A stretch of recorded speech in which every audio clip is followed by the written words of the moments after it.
Welcome to another episode of Topical with Michael Shafar. Very excited about this week's episode. My guest is a real comedy hero of mine, John Safran. We have a fascinating chat about the time that he infiltrated the KKK, the rise of far-right conspiracy theories, and the impact of social media and all of our mental health. Before we get into all of that, I've got shows in the UK and Europe as well as around Melbourne that are on sale right now on my website, michaelshafar.com. If you like this episode, feel free to like, subscribe, share, tell a friend, leave a nice review. All of that helps other people find the podcast. And make sure to check out John's 3 books. I'll pop the details of those in the description of the episode. We're about to get into it, but first, as always, here's the best intro music in the business. That's one small step for Podcasts, one giant leap for comedy. We are stripped down and ready to go. I'll never surrender. But I ain't spending any time on it. Please explain. I'm going to, okay? John, thank you so much for coming on the podcast. No, thank you. It's cool to have you on because you're actually one of my first comedy heroes, Oh, that's nice which of you I to imagine say. you have heard before. But when I say that, I mean that literally, because the first time that I think I saw you live was you came to speak at my school, Mount Scobus College, Yes. when I was in year 11. I doubt you remember this because this would be 15, 16 years ago. And you gave a presentation about basically what you do. Yes. And I remember what you played for us, a sketch from your TV series, John Safran versus God. Oh, yeah. And, well, not even a sketch. I mean, I'm not sure what to call it, but you played us a clip where you infiltrated, I'm not sure if that's the right word, but you got an interview with the KKK, I believe in Kentucky. No, it was the Orange County, California KKK. Orange County, California, right. So I remember seeing that and thinking that's one of the funniest clips I've ever seen. And then I rewatched it yesterday and it was still so funny to me. I got good feedback from one of the Klansmen who was standing like he's like a cameo character in this.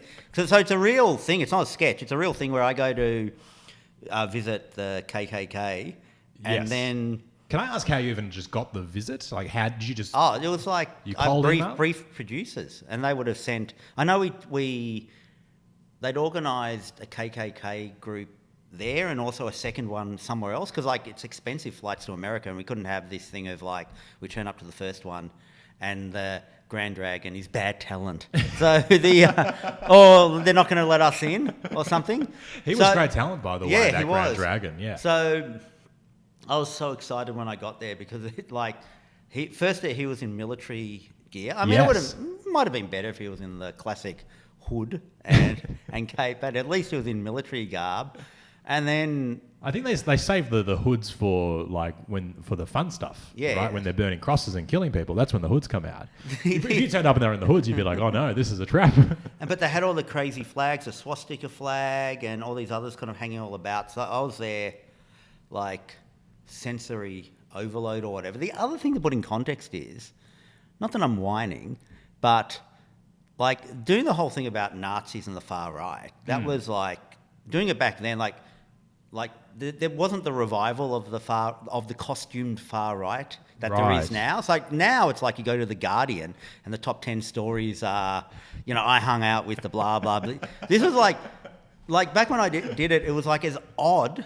It was as odd as visiting a UFO cult or Yes. something like that. It was totally oddball. So you were doing it before it was cool, is what you were saying. Yeah, You were into KKK not before only everyone that, else. I wrote this. My first book was called Murder in Mississippi, and it was about this young black guy who killed this elderly white supremacist in Mississippi, claiming the white supremacist had made sexual advances on him. Right. Anyway, but when I wrote that book, part of it was this interesting kind of backdrop was how the costumed, neo-Nazi far right movement was in its dying days. Like that's not to deny that there weren't other forms of racism or whatever. But the whole thing of like being a neo-Nazi or something was just totally like Archaic? yeah. Like you had to go into the woods of Mississippi. Yeah. To get like the 7 guys who are still like that or whatever. Yeah. And so part of when I wrote that book was kind of sort of discussing that or rolling that out, this whole thing of like how odd that I'm capturing this moment of like the dying costumed neo-Nazi movement. Then somehow after that book, because my next book was Depends What You Mean by Extremists, which was me hanging with the far right in Australia and also some ISIS dudes and stuff in Australia looking at. And by that point, when I was following that story, then it like exploded all again, this thing like the alt-right, and like out of nowhere, it's like, what the hell is going on? And it was like, I was totally wrong. Like, well, I was right, it was dying out, but then it was like, just sprang up again. Do you think you brought him back? Do you reckon that was the clip that got him back? Well, yeah, I guess people watching it, they look kind of cool. Oh, but that's closing off what I said. Yeah, there was one of the guys who was standing in the background just with his arms. Yeah, so you got good feedback from one of these blokes. Yes. He was like on some message board, and he was right. He did like a review. He goes, "Oh yeah, I was the guy up the back. Yeah, it was pretty funny," and all this stuff like that. That's great because in the clip that I saw, Yes. it looks like you're playing it very straight. Yes. And they all seem to be responding they're all very straight as well. No one seems to be really laughing, but you reckon on the inside he was like, actually, this is pretty good. No, well, it wasn't cut together. So the sort of the audacious little thing in it was I was playing that I was naive, like not understanding why I can't join the Ku Klux Klan. Yes. Because I was going, listen, I'm white, and like he was having to explain to me, go, oh, you might be right, but you're Jewish, right? Like, and so my favourite part of the clip, by the way, is when you go, well, isn't that a bit discriminatory? Yeah. No, yes, we are discriminatory. I argued with him. I said, but I'm whiter than Hitler. It's sort of like, I said, I've got blonde hair and blue eyes. He has brown hair and brown eyes. If I went to school with Hitler, I'd be the one beating up him for being a quote unquote wog. I watched that yesterday. I was at Network 10 yesterday and I watched it. And I was just watching with my earphones on. I was like, guys, I think we have to watch, one of the funniest uses of the word wog in recent history. Yeah. And God, that made me laugh so much, that line. Notice how I carefully added quote unquote. Because you see, that's my version of being woke.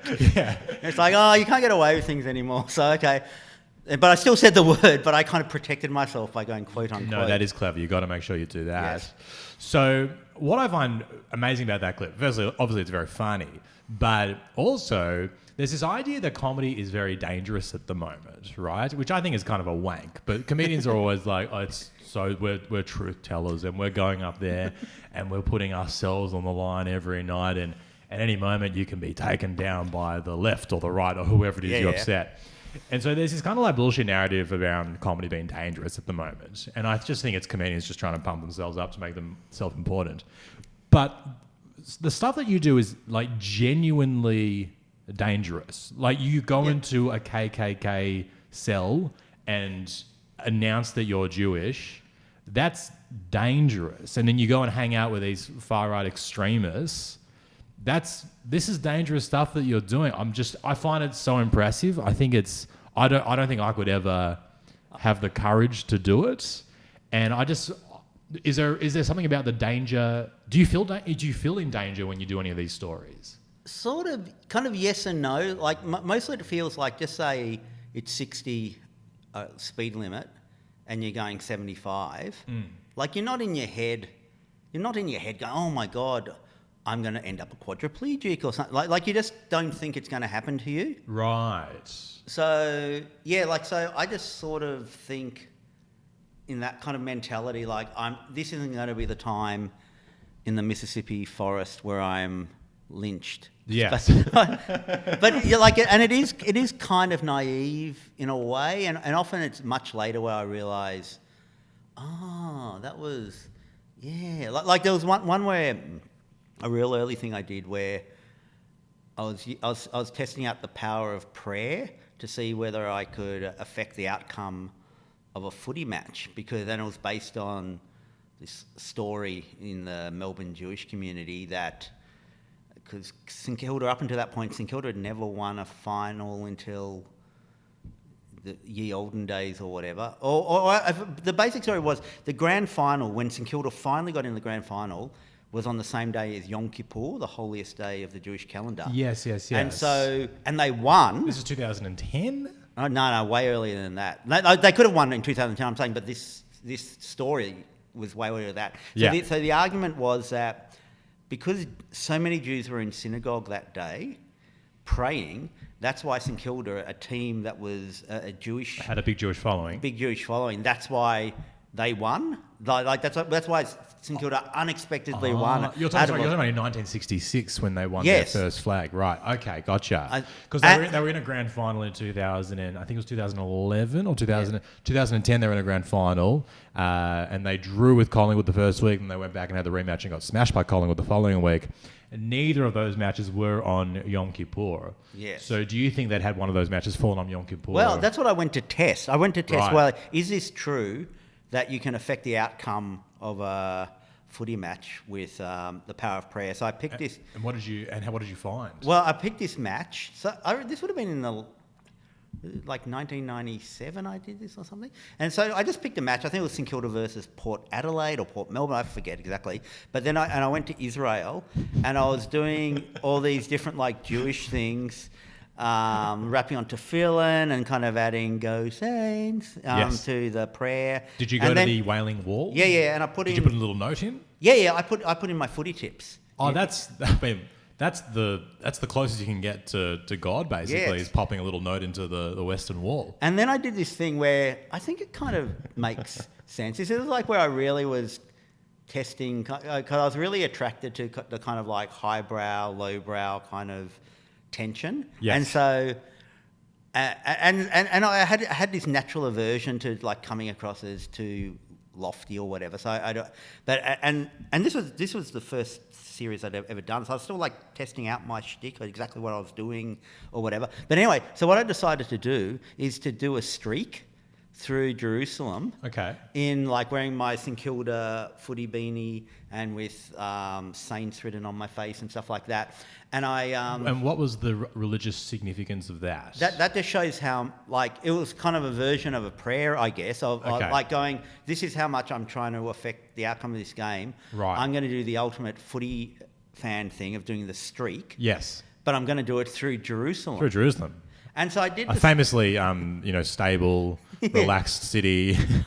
So I did it through Jerusalem, but I was holding up a small camera, because there was no camera guy. I had to do everything. Right. And so I was holding up, and I was running and or whatever, and then was finally stopped by the Israeli soldiers or whatever. Anyway, but it wasn't until much later, years later, I was going, they could have thought I was some terrorist or something, and they could have shot. Maybe it wasn't the most prudent idea to streak naked through Jerusalem, in my St Kilda footy scarf and beanie. But that was we're talking, what, 15, 20 years ago or so? Yeah, probably longer than Probably that. longer. Yes. And so you had that naivety when you were younger. Do you still have that a little bit now, or do you think you're a bit more wary of, threats and things like that? No, I can't tell you what it is because it's a secret. But my new book, I've just been researching in America. Yes, I did notice that when I asked you off the podcast, what's the new book about? You went stuff, and I was like, okay. I definitely haven't learned my lesson. No, I'm not trying to get a scoop. I was just no. I've definitely, and also, no one really wants me. There's not really a market for me to learn my lesson. The people who either the publisher or Penguin in that case, or SBS when I'm working with them, they don't want me to they only want me for, They want to see you be in danger. Yes, exactly. Yeah. So, which I'm kind of fine with or whatever. But I guess there's one thing where sometimes when I'm writing, when I used to write stuff with my co-writer about these things, I'd write them in a very confident way, he's going to say this, then I come back with this zinger or whatever. Oh, you would write out how the interviews would play out. Yeah, and just trying to think of the options and sort of work out, what key lines I have to get out to kind of make it work. Because like the stakes are so high because like I'm more scared of, for instance, with that KKK thing, I was way more scared of like my SBS greenlighter producer, like getting back and kind of going, oh, well, it didn't really work. So like, Right.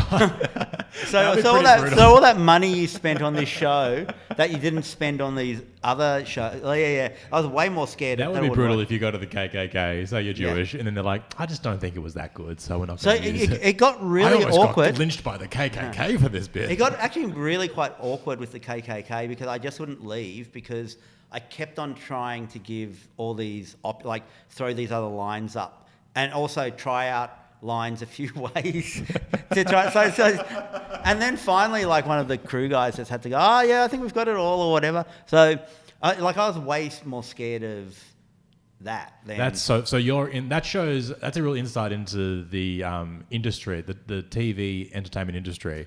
That in a room with the KKK, you're more worried about the producers than the white supremacists across the table from you.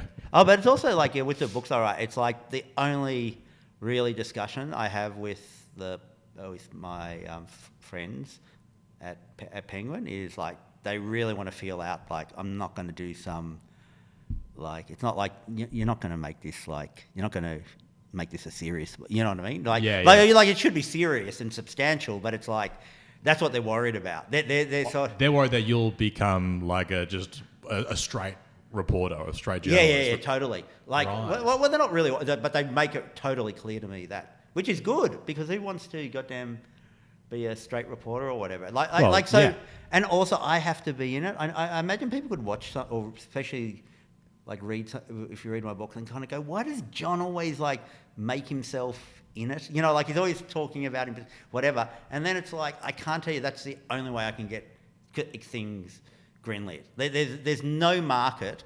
There's no sort of like television network or book publisher who sort of is like, oh yeah, we want you for some other reason besides you're on an adventure putting yourself in danger. Like there's no market for that. Yeah, but I mean, that's good because I think you have a very strong, very clear persona on camera and you've got a very strong, I mean, I'm not sure if brand is the right word, but people know who you are and what you are. And it's funny and interesting when you put yourself in a situation that is dangerous or awkward in some way. So yeah, of course, people want to see that. I mean, again, coming back to some of the amazing work you've done. So this was maybe 2 years ago during the lockdown. There was a big anti-lockdown protest and a lot of anti-vaxxers were there. Yeah. And you were down there yourself interviewing them. And I think you wrote an article about it. Yeah. Incredible article. And I watched the video too. And I found it interesting that when you went down, you got such a strong persona that you were recognised quite a bit at that protest by a lot of the anti-vaxxers. And how does it feel knowing that they know who you are?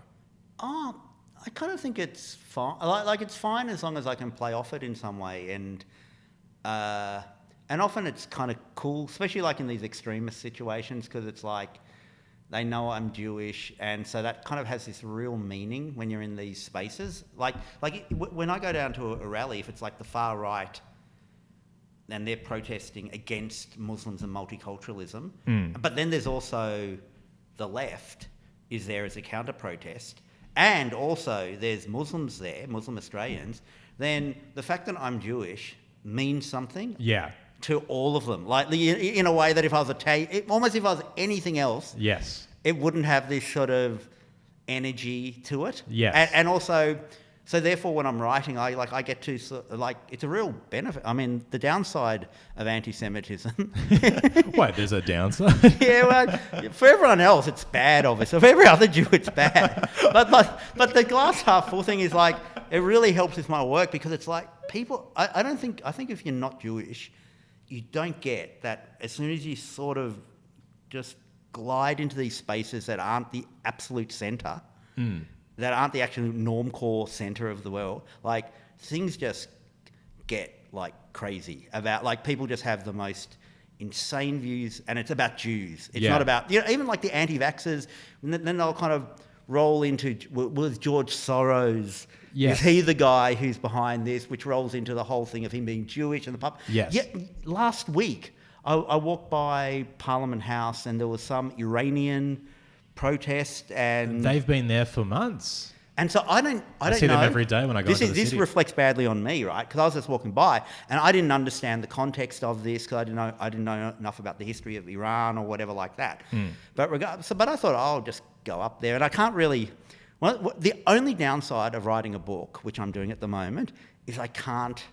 I've got to concentrate on the book, and I can't kind of go off on these other adventures, Right. like when I discover something in the street. So it's really I find out what these Iranians are protesting. yeah, exactly. But still, I couldn't resist kind of go. I was so drawn to it. Like, You had a chat with them? yeah, what's going on here? So I went over there, and like the two big, even though it was something to do with Iran and had to do with the Shah, or it had to do. It was. I think it had something to do with like.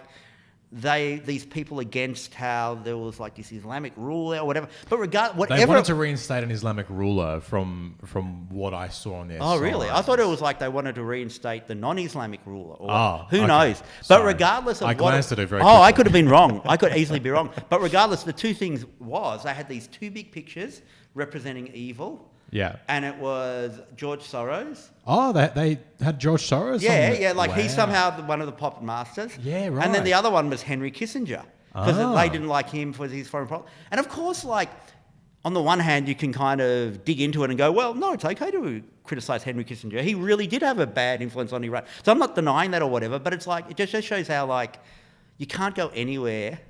Without the Jewish conspiracy Yeah, theories without popping it up. sort of, yeah, and it's just, it's never not there. It's so insane. And except the exception is in the Normcore Centre in Australia. Like that's the kind of the paradox or like there's sort of like When you say the norm chord, you just mean like... just you're- normal people. Like I'm not like, I don't think normal people are thinking about in Australia.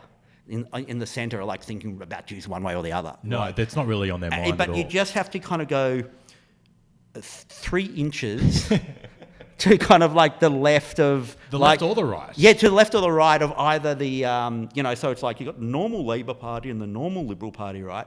And then you just have to go like 2 inches beyond on Yeah. either of them, and it goes freaking crazy And then very against the quickly you Jews. hear someone say, Kanye actually has a point. Yeah, Like, yeah, very exactly. quickly. Yeah, exactly. It's totally odd. And then because it doesn't follow the contours of regular racism, or it's like people have trouble getting their heads around it, and then they kind of get annoyed if you bring it up. And like Kanye, yeah, like you said, that's a classic example of like it's just uncomfortable because he's black, and so what does that mean? There's so much to unpack. Yeah, and then the left have made these kind of new rules about like what racism is and isn't. So one of them is that racism is privilege, is prejudice plus power. Okay. So for instance, that's their thing where it's like it's not. So for instance, if some Indigenous dude is having a go at a white cop, That's fine. and saying you're a white cracker or whatever like Yeah. that, like they'll say, well, you can't say that's racism because it's like the power dynamic's so different, right? Yeah. Fine, fair enough, that's cool. But then it gets into this murky thing where really weaponized by the left, where it's like, well, a Jew's just a bit too privileged that actually it's a bit indulgent for there was, That's so interesting. There was like that even with when Kanye was coming out and saying things about in support of Adolf Hitler in Australia, because I wrote an article about it, and there were people tweeting about it, and there were things on the left where people were like, oh, stop. It was basically stop being so indulgent. It's like there's real racism going on. We're living in the shadow of like George Floyd, and Islamophobia, and like proper racism and whatever. It's like, like. Do you think Jews are then somewhat a victim of their own success? Because a lot of Jewish people are successful in their fields, business, medicine, science, whatever. Do you think, in the media, do you think that as a result of that, and I don't even mean that as a joke, I mean like literally, like a lot of Jewish people are high-flying executives in media or whatever. Do you think that because Jewish people are successful in a lot of fields and therefore have, quote unquote, some power in their spheres, do you think that means that people think that it's okay to be racist towards them because they're not really I don't think, and again, I don't think people do. Like, I think, like in Australia, I think you're you're a total normcore centre person. Yeah. If they hear Kanye going on about Hitler, and then they hear a Jew complaining about it, they go, oh yeah, that's normal. Yeah. But then you have to go to the left, where suddenly it's like, we have to unpack this. Yeah.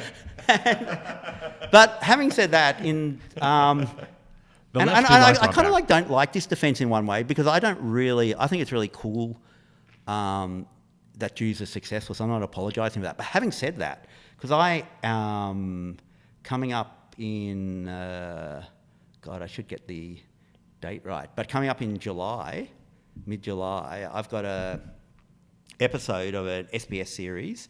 It's called Who the Bloody Hell Are We?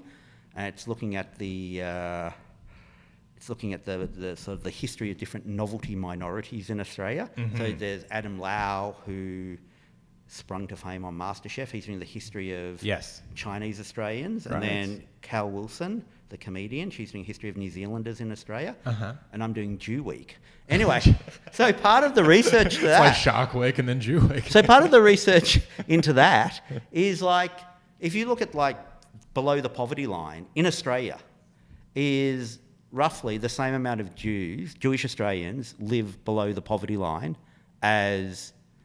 or on and below the poverty line as non-Jewish Australians. So proportionally, you're saying we're not actually more financially successful. Well, I think it's sort of like no, I don't know what that means. But what it means is that, like in Australia, there's proportionally the same amount of Jews living on and below the poverty line as other people. So Yeah. I don't know how that fits into that. That doesn't mean that. But on the other hand, it is true. Like Jews can be overrepresented. They're kind of go-getters. So they are overrepresented. But sometimes I think they're overrepresented, and it doesn't always mean what people think it means. And especially, like for instance, when it comes to like political issues, I think they're overrepresented like on both sides. So that makes it complicated of saying that. Like for instance, if you look at some like hot button issue at the moment, like about trans people and what is a woman or whatever like that. You can go on the one hand like, oh my God, on the right you have Ben Shapiro, a Jewish person, Yeah. and his news organisation's really kind of pushing the right-wing side of that. But then you'll have Jews who are like the ones pushing, like that trans woman who's high up in the defence thing in America. I don't know exactly what her position is or whatever. Okay. And that's a Jewish woman. So what does that mean? What does it mean that Jews are over... It doesn't mean they're pushing one thing or the other or whatever. Yeah, we're just or even if you get back to George Soros, one interesting thing about him, because people like to go, because the Jews are all working together or whatever. So George Soros is kind of infamous for not really being pro-Israel. Right. And so therefore, if you want to have this kind of conspiracy theory that the Jews are all working together for this one outcome, like that's a pretty big asterisk. Like, Yes. except, like you have to go, like the most powerful Jew puppet master in the world is George Soros, and he's also not really pro-Israel. I mean, that's so true, because I know that when I was at the big meeting that decided 9/11, I Yes. was like, hey guys, I don't think we should take out the Twin Towers, but I was overruled by the majority of the Jews at that meeting. So I guess we're not a monolith is kind of the point we're trying to get at here. Yes. But I think it's interesting what you say about the transgender issue, because we've just seen the Nazis come out Yeah. and very much be on the side of the anti-transgender, the transphobic side. We saw that a couple months ago with this big, protest in Yeah. Melbourne. The Nazis were out and about, and they're supporting the transphobes. So does that mean is it weird if you're Jewish, like Ben Shapiro, Yeah. and you are also anti-trans, and then you find yourself on the same picket line as the Nazis? Does that make you have to question what's going on? Yeah, I guess you have to have sense of solidarity or whatever. But another layer to that is that what happened in Melbourne. So in Melbourne, these they're called? They're what's that word that means they're contentiously called TERFs. Yes. Trans exclusionary Radical feminists. Yes. But I can't figure out. I think they've reclaimed that name where they don't mind being TERFs. Don't mind being TERFs now. It's like their N-word. They're very excited about it now. It's their N-word or it's like me saying Jew Week, knowing it's offensive. I single-handedly brought back Jewess, and people don't know how to... Is that you? Who brought back Jewess? I brought back Jewess. Can I just say, it's funny you mentioned that, because literally the other day I was having a conversation with a friend, and I was like, we were talking about how the word Jew like it has connotations Yeah. to it, but I guess it's still fine to say. Yeah. And then my friend who's not Jewish goes, "What about Jewess?" And I was like, "Oh no, you cannot do Jewess." Oh yeah, I do it. But you brought it back. Well, yeah, I brought it back because it's kind of like it's like me totally trolling because I kind of like, but it's kind of unprovable if you know what I mean. Like, what exactly are you accusing me of? Like, and it's just kind of funny because it's like a bit like a bygone era kind of like where you're studying the races and you're measuring their skulls. Oh, that is the Jewess, but it's kind of like not quite. You know what I mean? When I think of Jewess, I think of a Jewish woman who uses her feminine guile to seduce and manipulate you. That's how I imagine a Jewess to be. So when it came to these, I think they're called gender critical. I think that's the more polite way of saying TERF or whatever. Okay. So they turn up to the steps of Parliament in Melbourne. We're talking about the Nazis or just the whole? No, group the of, feminists, feminists, or the quote unquote TERFs. The TERFs, yes. So they turn up, and then also the Nazis turn up. And when we say Nazis, by the way, or I'll say neo-Nazis, these are people who self-identify as that. So it's not like, like everyone calls everyone a Nazi these days. Yeah, actually. You Nazi. Oh my God, you drive an expensive car, you Nazi. I can't believe you We won't. have overused Nazi, haven't Yeah. we? I blame Seinfeld because he obviously popularized the soup Nazi character. And now everyone's like, oh, well, we've got a soup Nazi. Now we can just add the Nazi, suffix to everything. So you got, grammar Nazi, fashion Nazi, soup Nazi. There's so many Nazis. Yeah. So, but you're talking about Nazis. People who like congregate both in the real world and also online and self-identify as Nazis, right? Yes. So they turned up too. And it's important that we respect how people self-identify. I think that's what transgender people have taught us. So the gender-critical quote-unquote TERFs turn up to protest and they want to say what they want to say. And then the Nazis also turn up. And so therefore it becomes the narrative that somehow they're in cahoots. But here's they're the not problem. in cahoots. Here's the problem with that. And again, something I learned from my Jew-Week doco.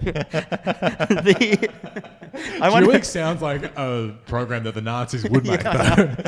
Is that those, not only neo-Nazis, but that exact Nazi group, or at least a leader, who turned up to that protest, had also turned up to the previous Anzac Day thing at the War Memorial in Melbourne. Right. And they were there. So people had turned up in the context of like, I'm proud of the Anzacs. Yes. And I think we have to like really think of their memory. So and then these Nazis turned up who kind of glommed themselves onto that. Go, oh yeah, we're like that too. We also and they had their weird flags and everything. So what you're saying is that the Nazis and the Anzacs are also in cahoots. Yeah, exactly. It's sort of like that's the problem with saying these Nazis will just.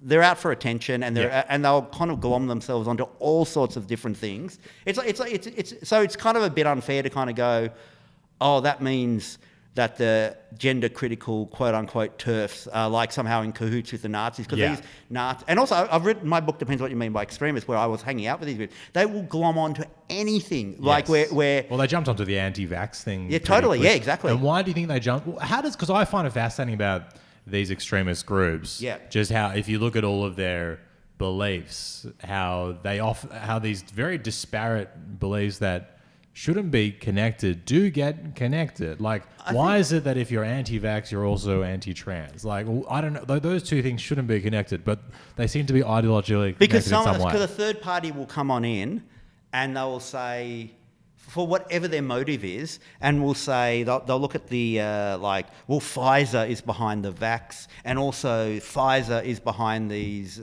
drugs that puberty blockers or something like that. And so they'll kind of join it on that level. And there are Jewish people who work at... Because I got a pamphlet in my letterbox, this was a couple of years ago, obviously from one of these anti-vax, anti-Semitic groups. Yeah. And it was like a picture of like the Pfizer board of executives, and it was like all of them are Jewish. What does this mean?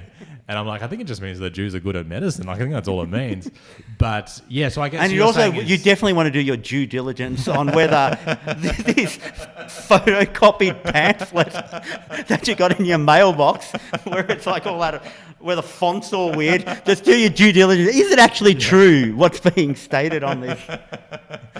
I mean, that's literally due diligence. But Yeah. So, and I hadn't really thought about this before, so we're kind of drifting off into all sorts of things. But with the anti-vax movement, when I went down there, I learned that there was a real representation from people, either people themselves who'd come from former communist countries, or the children of people who'd come from communist countries, or other countries where it was like they felt there was government overreach, and they were kind of making this kind of like connective tissue, going like, well, we left Romania. yes. And came to Australia because we didn't want to, and now us being forced into lockdown, that's exactly what would have happened in the olden days in this part of Europe. Or whatever. Anyway, this is me just, I haven't made this connection before, but because the perception of the Jews amongst Europeans, like people from European countries, is so different to like your average Anglo-Aussie. Like, as again, I'd say if you're a normcore regular Australian, you just don't think about the Jews one way or the other. 100%. Whilst if you're like from Europe, it's like the Jews mean something. Yeah. Like, even if you're Romanian or you're Polish or you're Hungarian. Yes. So I do wonder. We've been poisoning the wells there. Yeah, exactly. For centuries. I do wonder whether that's another like little thing that comes into play with the anti-vax movement blaming the Jewish puppet masters. Of course, this is all. I'm just sort of like. This is like... You're spitballing. I'm spitballing, But it's an man. interesting theory. So what you're saying is that kind of the Jews is kind of what brings together these disparate groups, the anti-trans groups, the anti-vax groups. Yeah, we're kind of like... we're like an archetype as the puppet master on the... We're quite a unifying force. Yes. Can I ask, do you think that... my question for you is, because you've hung out a lot with these extremists over the years. Yeah. What is it that allows them to be radicalized? In other words, how do you become a Nazi today? Because we've got a lot of listeners right now who would love to become Nazis. I know they just don't know where to look. The good news how do we help them? Well, the good news is that like it's not your grandfather's Nazi party anymore. And so there's different far-right groups. And some far-right groups, they hate the Jews so much, you're allowed to be a Muslim and part of it. Oh. Or even black. Like Kanye proves, like Kanye's hanging out with neo-Nazis. Yeah. And like literal ones, you know. But there's other ones who kind of hate the Muslims so much, they let the Jews in, if you know what I mean. So Fascinating. And as we see with Kanye, you can be black. So it's like, don't worry. Don't think just because you're not a WASP or white Anglo-Saxon Protestant or whatever, or you can't join the...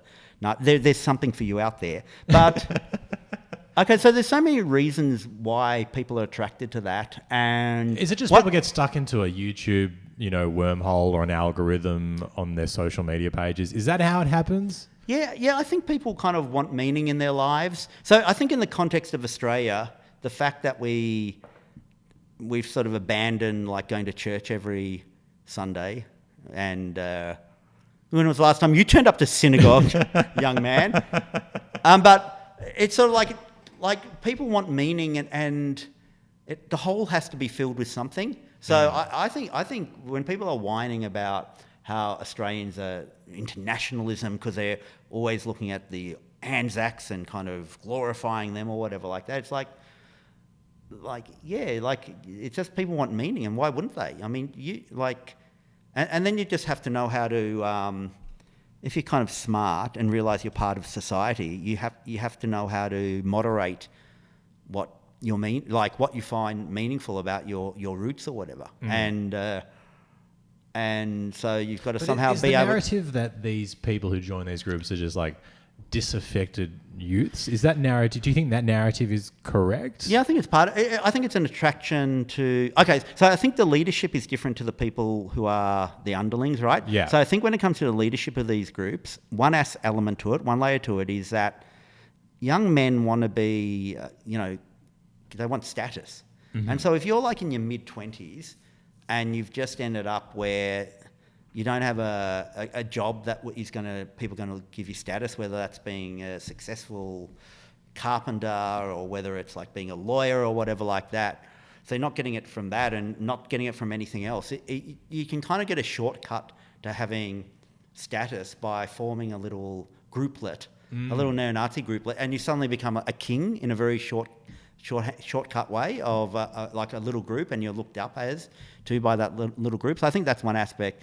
And I think another aspect to it, and this is everything's a bit nebulous and fluidy and hard to pin down, but I think with these groups and with to understand fascism versus 2023 kind of racism, and by that I mean I think there are just people attracted to the power, and fascism draws those people together. And that helped me understand. Well, why is there a multicultural far right essentially in 2023? And it's like I think that like there are fascists, white fascists, who genuinely would look to like black fascists and kind of go, oh, they're cool.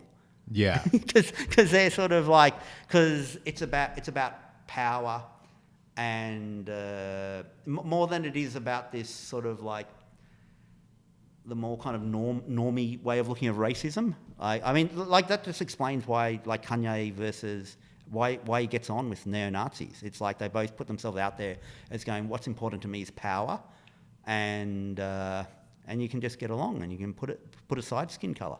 Yeah, that's interesting, that idea of just being attracted to power. That is fascinating. That crosses all ethnicities, races, religions. Yeah. So you think there's just a promise of... So you're saying there's kind of two things that attract people to it. The first is like, hey, this is where we're getting status for you as a young man. Also meaning, like having something to explain like how the world works and stuff like that. Yeah. So that's another thing. It's kind of like a real simple thing. Like if you're like, why am I being screwed over? And then like, oh, it's these Jewish puppet masters working behind the scenes. Yeah. It's easy, isn't it? I do think that... Yeah, I just wonder if do you think everyone is susceptible to that? I just wonder if because sometimes you look at these young guys and you're like, oh, I could have been that when I was 21, but I was fortunate that I guess had a good family or a good education. Do you think that everyone is susceptible to? No, I think because I think a lot of people just are risk adverse and they just sense danger. Like they just find it very unattractive. The whole thing of just being being a radical. Yeah. And I did notice this when I was hanging out with these groups for my book, that one interesting thing I noticed was in the context of Australia, it was really important for these groups, these far-right groups, to sort of try to present themselves as normal, as normal Aussies, even though, like, in their own private space, they were, like, into totally eccentric stuff. Jewish puppet masters and bankers or whatever. Yeah. And so they'd always like try to present... But they don't lure you in with the Jewish puppet masters. Yeah. So they'd always They'd always try really hard to come across as normal. And they're always into fitness. Yeah, you know what I mean? Fitness, but also like they're... You feel like you're joining a gym instead of joining a cult. Yes. Like I remember seeing those Nazis at that a protest against the transgender people, and I was like, I got to say, they looked good. They looked trim. They all had... Also, it is working. Yeah, I mean, whatever they're doing, I'd love to know what their regiment is. Yeah, that's really interesting because, like, several years back, they were known for being a bit kind of corpulent. Oh, really? And not have, so... Well, whatever they're doing, whether it's the roids or just maybe they are the F-45. master race after all. But, yeah, so... that's the best way to convince people you're the master race. Yeah. But one thing I noticed is that these far-right people had the same problem as... ironically, as like Muslim people who like want to wear a hijab or a burqa or whatever like that, where it's like normal Australia is really adverse to, or enough of normal, of like slight oddness or weirdness or whatever. Right. And so as soon as they're kind of like wearing a hood or something. Yeah, like they really tried to present themselves the far right in Australia. This was back when I wrote the book in 2015 and 16 or whatever, was like, oh, we're just normal. We're normal Aussies, and that basically we're like Dick Smith. and we're really pissed off that Vegemite's not made in Australia anymore. That's what their angle was. Like, Yes. and the reason they went after I think you're at camera. Yeah, I'm not sure why. That's okay. We'll go off. We'll have this camera. We've got you. That's all that matters.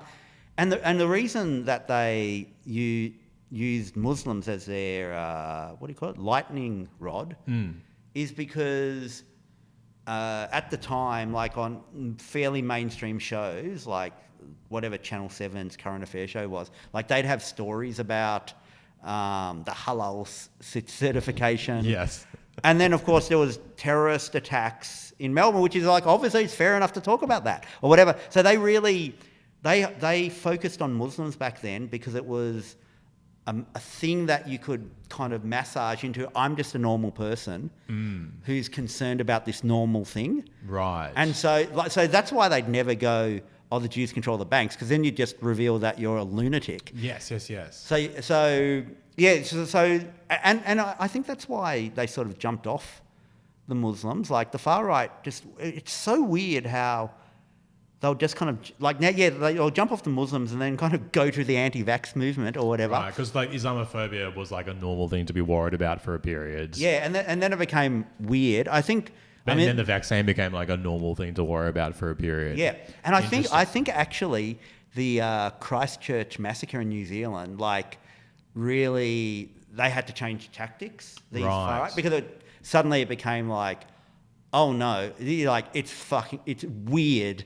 It's weird, kind of like going in the streets and kind of talking about the Muslim danger in the shadow of the Christchurch massacre. Yeah. And I reckon that's part of the reason the far right in Australia or in Antipodean drifted from making Muslims their focus to something else, because like it just became like weird. Yeah. And they're really eventually they're really dedicated to trying to not look weird and just look like normal people. Interesting to see what happens next, because eventually it'll be weird to be so worried about transgender people. Yeah. So it'll be interesting to see like just what's the next thing they just kind of latch on to. I was actually surprised. Like, just this is sort of like maybe it's either the exception that proves the rule, or my whole thesis is wrong. But what I found interesting about when the Nazis came together with the gender critical females was that they came out as presenting themselves as zig heiling Nazis. Yes. Like I would have thought they'd try to be a bit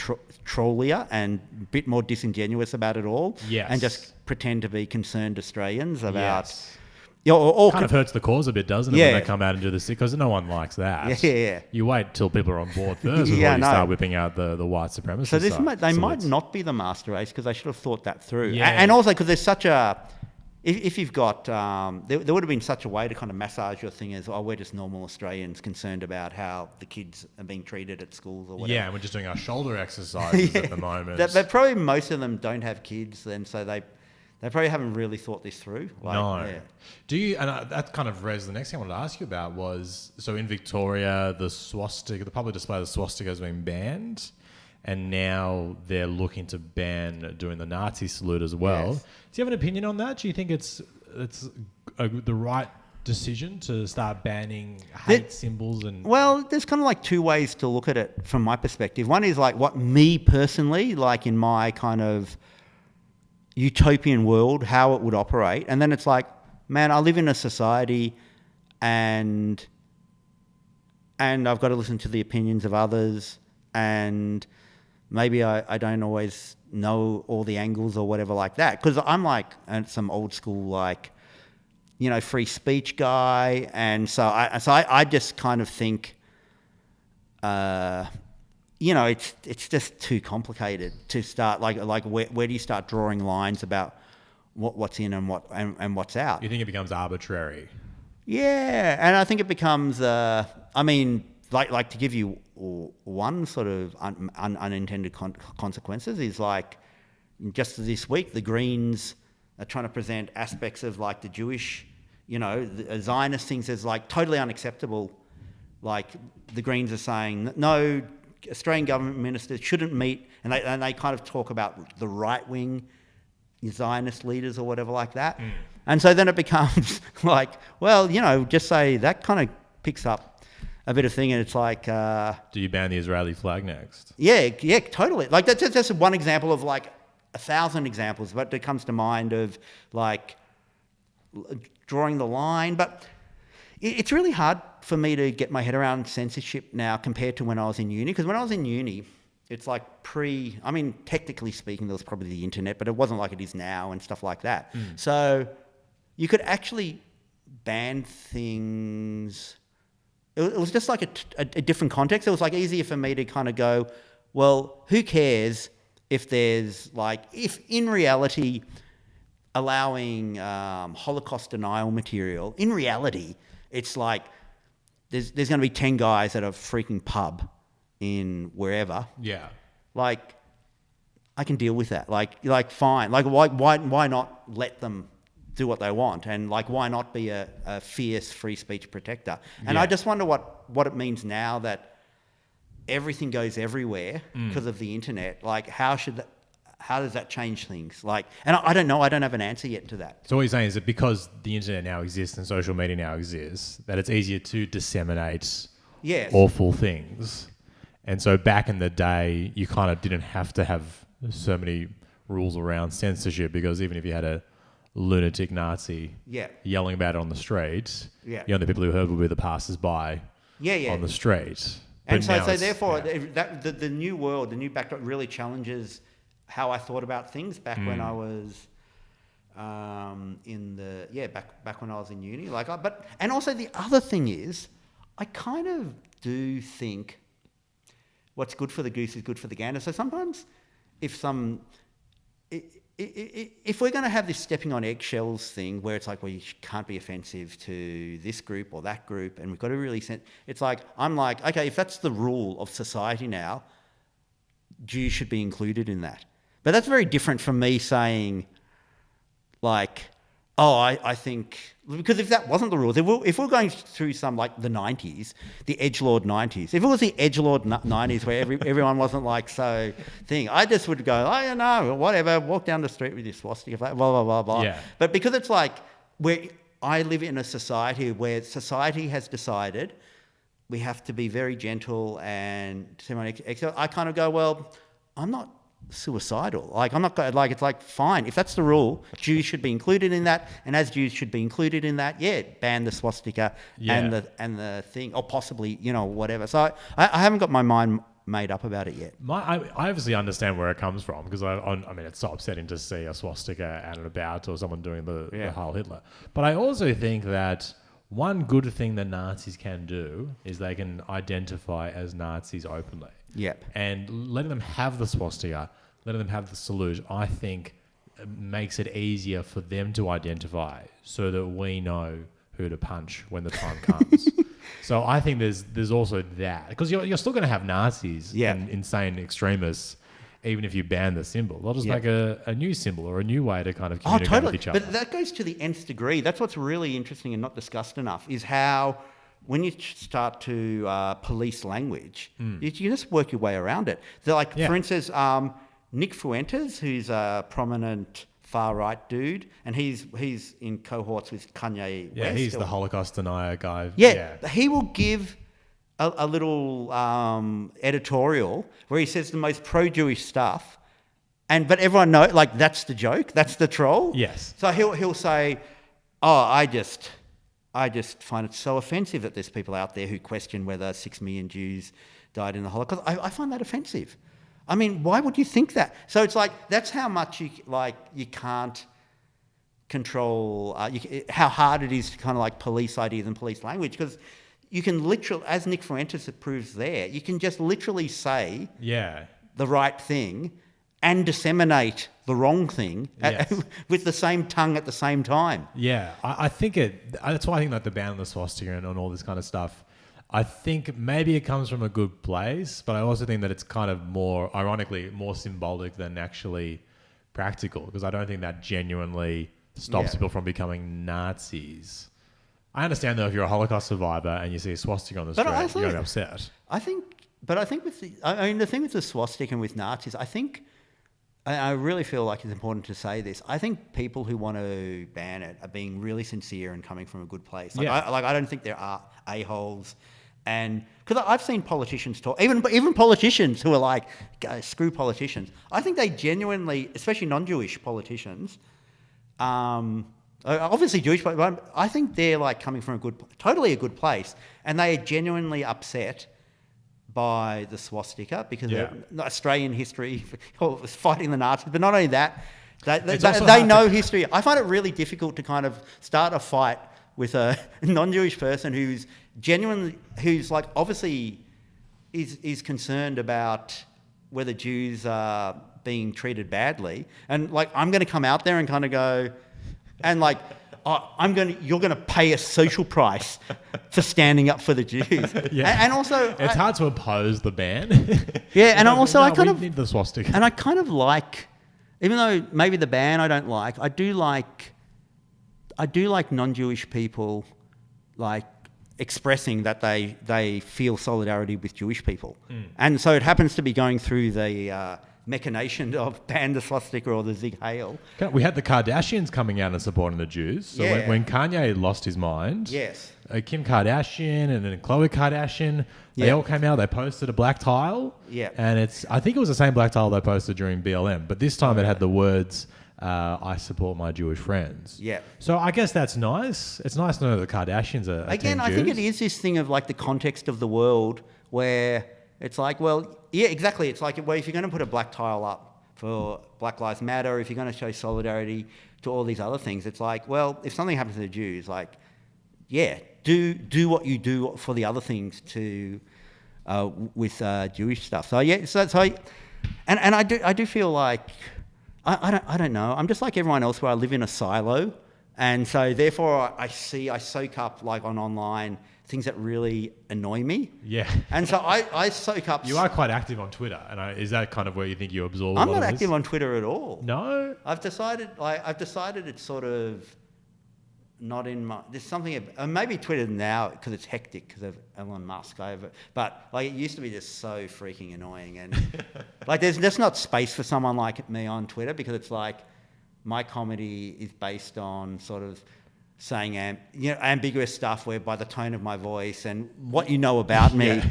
Like before where I said something like, oh, you can see why they're the master race or something like that.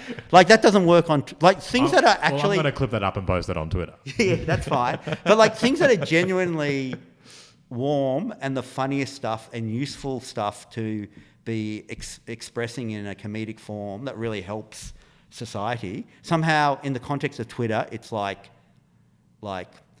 you're an arsehole. You're a jerk. Well, that's the thing about Twitter and a lot of social media, but Twitter's probably the worst, is that people interpret everything in bad faith. And they don't give you. They're like, we're not giving this person the benefit of the doubt at all here. We just presume that everyone is saying the wrong thing. And also, I wouldn't mind. Like, I'm still like a storyteller where often I just think.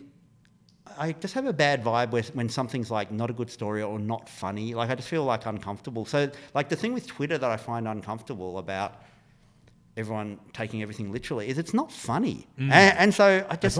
It's not fun. Like if you look at someone like Sarah Silverman, like because when Twitter started off up and the rules weren't invented, like you could just kind of go on there and kind of go, like Sarah Silverman could say something, I'm not sure she said exactly this, but she could say something like, oh, Trump is hot. when she could say something like that at the start and everyone would get it and it's kind of like fun and like, isn't it good to laugh? And but the jokes in the ambiguity, you have to kind of go, oh, which means the opposite or whatever like that. But now she's doing a Nick Fuentes. Yeah, she's doing Nick Fuentes. but then she just gets pummeled on the head so much, and so now it's like Trump is a fascist. And it's like, that's not funny. Now you can only say statements that are just correct. You can't say anything funny. It just has to be something everyone agrees with. And I just think that's a way. I can't get it. I can never get my head around that being funny is like a bad thing. And like the case for not being funny and the only statements that can be put out there are literal statements in their literal form is like, I don't know. People have tried to convince me of that. I can't be convinced.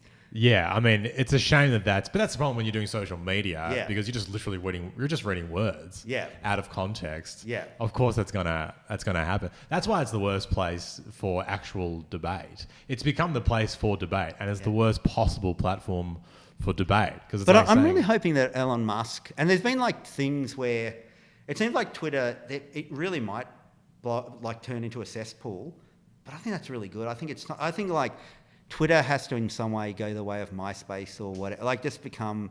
it just has to die. Well, I don't think it has to die. It just has to not be taken serious as this, what do you call it, as a gateway from, something is said on Twitter. Therefore, if you're a journalist who works for The Guardian, you're going to make an article out of it's crazy. The internet.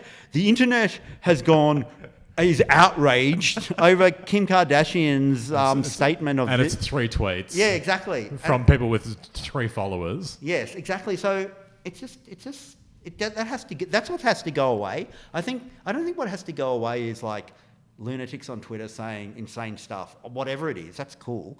It's that getting it escalated to and elevated to a news. Yeah, like once it reaches the news cycle, then all of a sudden it's no longer just silly and fun. Now it's like, this is a real thing now that we have to talk about. We have to talk about if Kim like there was a Kardashian's newspaper op-ed where it's like based on...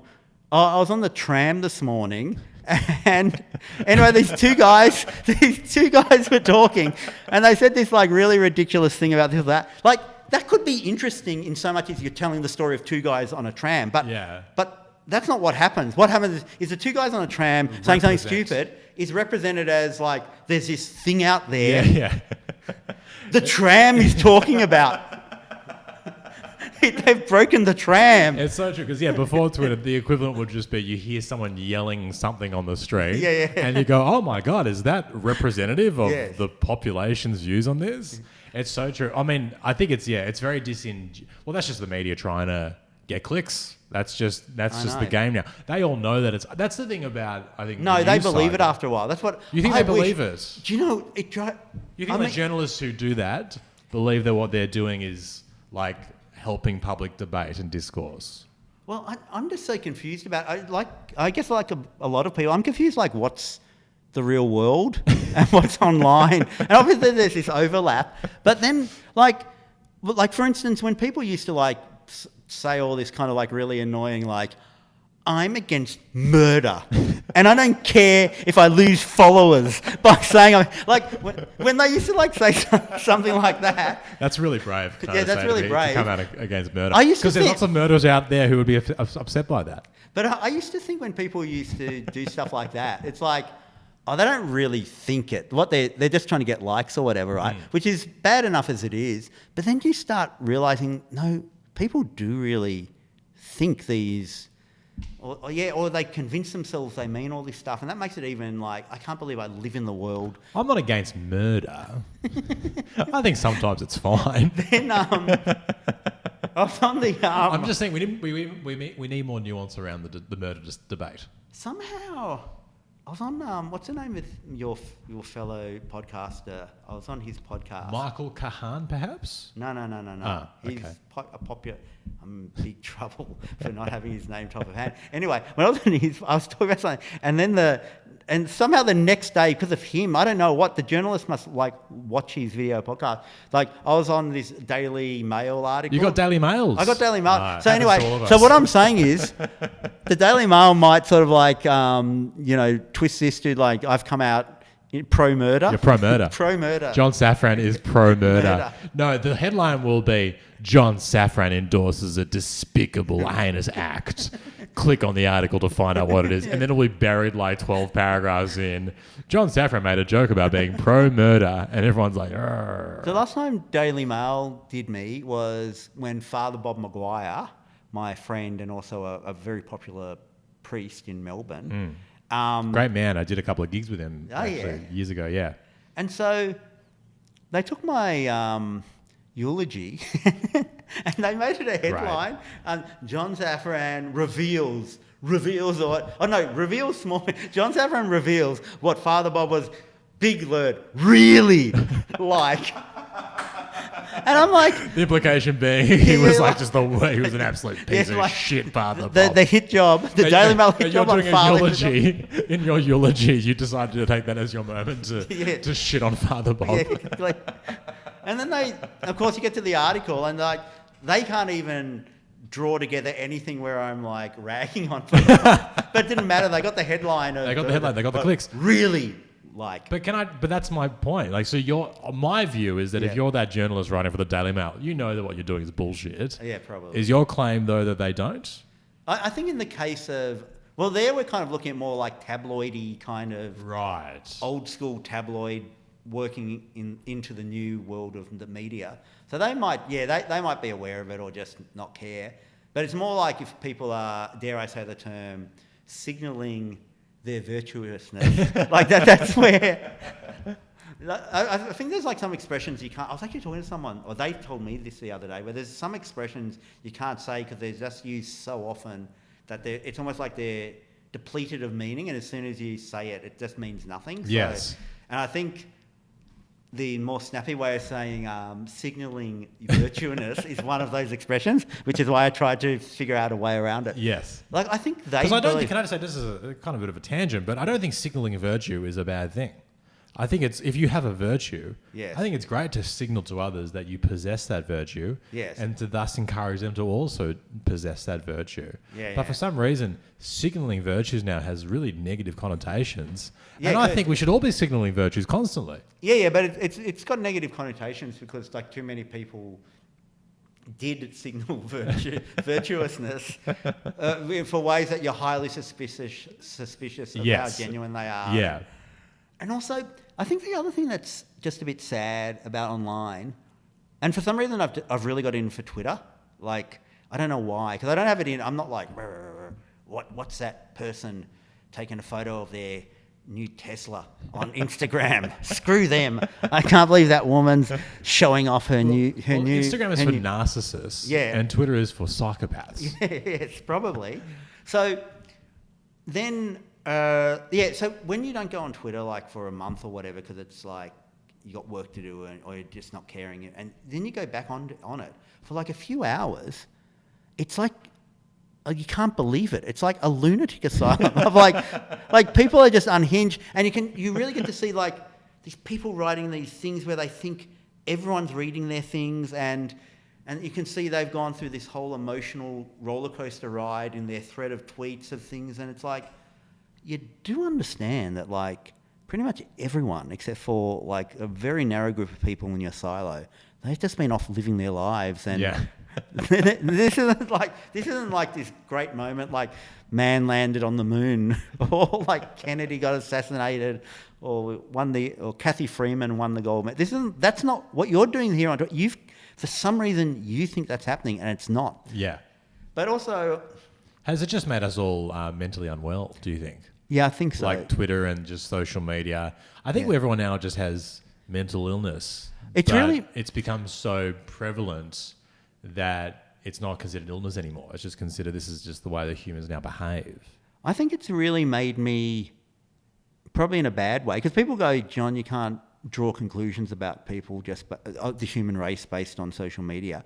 But it has made me think, because back in the olden day, I used to just think people were kind of cool, and I didn't really think that much about. If anyone like for instance, I grew up and I'm not that into the cricket or into sports or whatever, but I wasn't like going around like angry.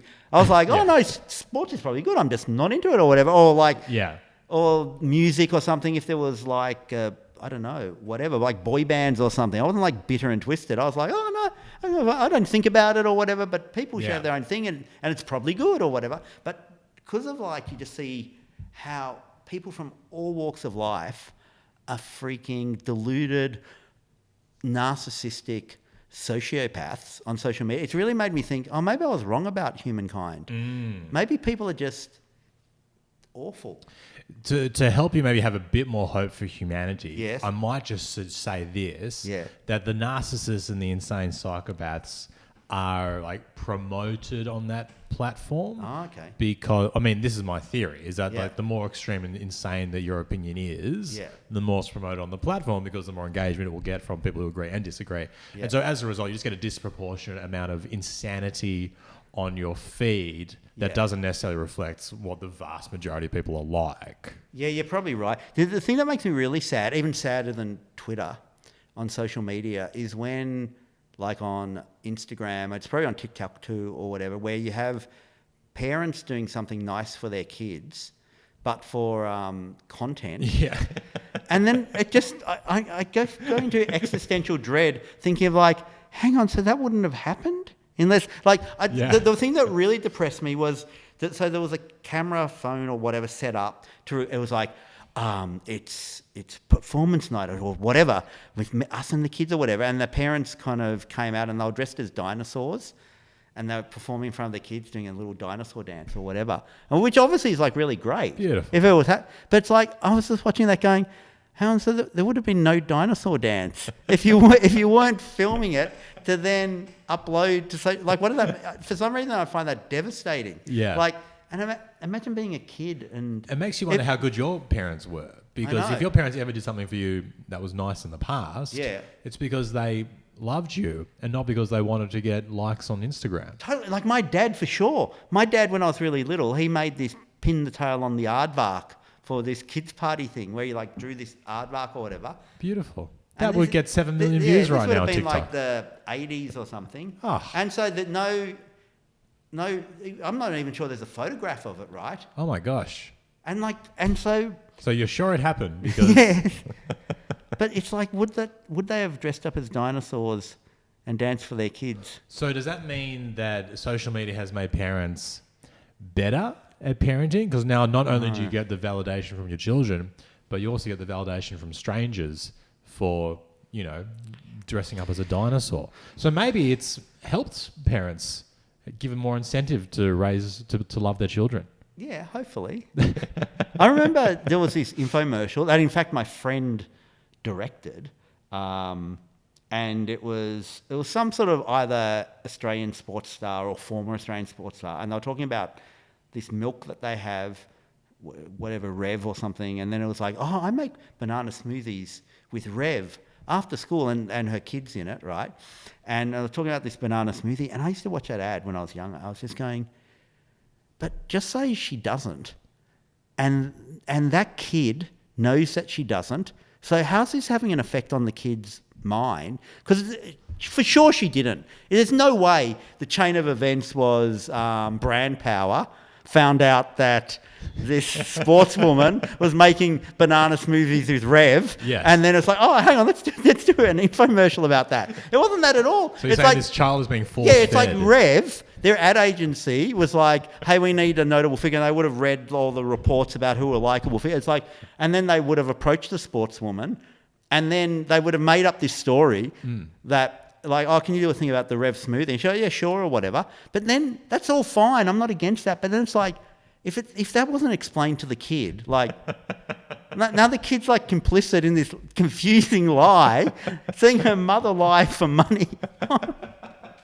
And like, what do they? The kid has to now just present this facade that they love banana Rev smoothies for the rest of their life. You're like, I don't want So to. you don't have kids, do you? No.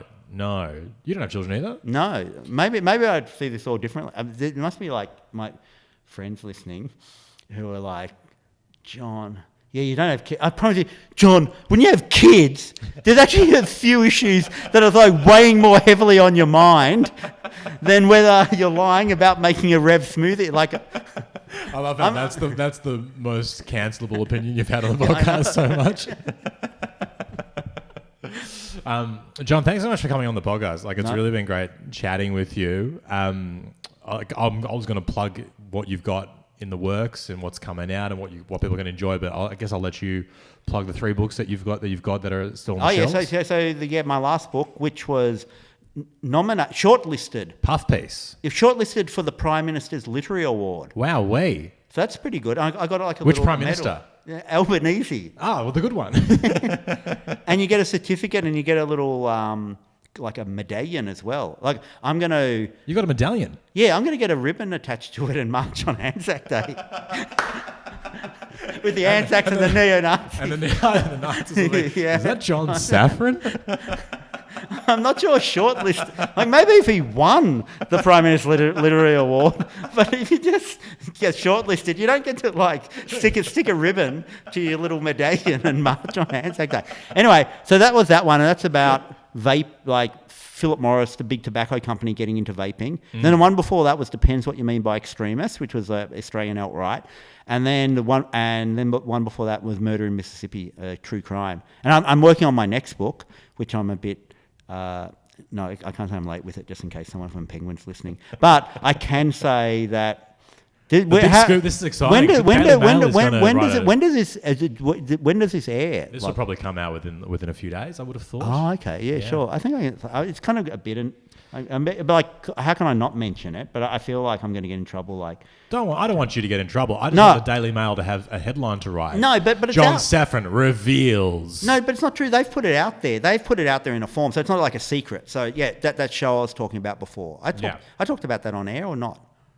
You talked about the SBS Jew Week? It's called Who the Bloody Hell Are We? Yes, that's and so that's going to be coming out mid-July, both on SBS. So that'll be Jew and Week, also, and is there Jewess Week coming up? No, well, that can be the sort of... That's the sequel. Yeah, that can be the attack on me about how it was Jew Week was too phallic-centric or something. and they'll also be on SBS On Demand, which is their streaming thing. Yes. Because no one watches TV anymore. I went to watch TV last night, and I realised the speakers weren't... No, the aerial wasn't even plugged in, because that's how long ago... I'd taken the aerial to another room, so I can't even watch TV anymore. What did you go to watch? I think I was just going to turn on the news or something like that. I just happened to be in the room, and I just thought, why not? Just wanted noise in the room. Yeah, something like that. Well, Thank you. Thank you very much. I appreciate you coming on, mate. No, thank you.